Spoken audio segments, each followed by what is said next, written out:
decide you're going to localize your apps? Is it because of market research, or do you have a look at the downloads statistics? I mean, I think it's, we always think it's just the best experience for people in whatever country. A lot of people in Europe are bilingual or trilingual. It's not uncommon there. But we think it's just best to give them a native experience, everything translated and translated well. And we know that we are not experts at that. We may know how to build an app, but we don't know how to, even if we do know French or Spanish, we ourselves aren't going to know the real way to do it, the right way to do it that feels natural, that feels native to people in those countries. I will say that translation builds trust. Yes, I think I think that's a very good point. Yeah, because I think if you are if you're using an app that hasn't been well translated, I think you know right away, and it just kind of sets off a red flag. Yeah. And what are the different steps you follow when you enter a new market? So that's a good question.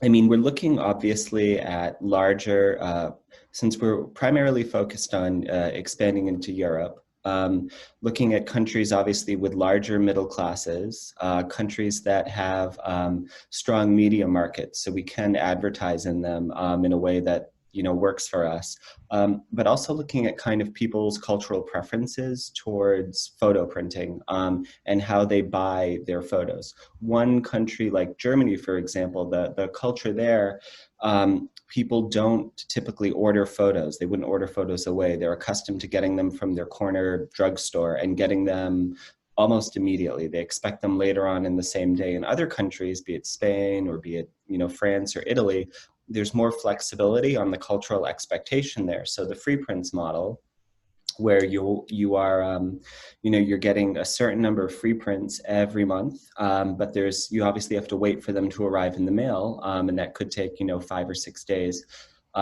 because they're shipped from either England or Prague. If people are open to that, we think it would be a good market to go into. So you first do a kind of research of the buying habits of the people in the new country. Right.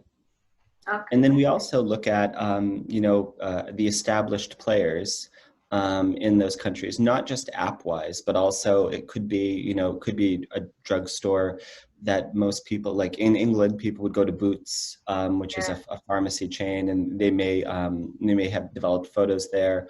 In Europe, there's like Rossmann, and Siwi is a photo printer, not a drugstore, but you have to look into just how people are accustomed to getting photos. And then, because I think in a lot of ways, because we make it so easy, our hope is that you'll buy photos more often.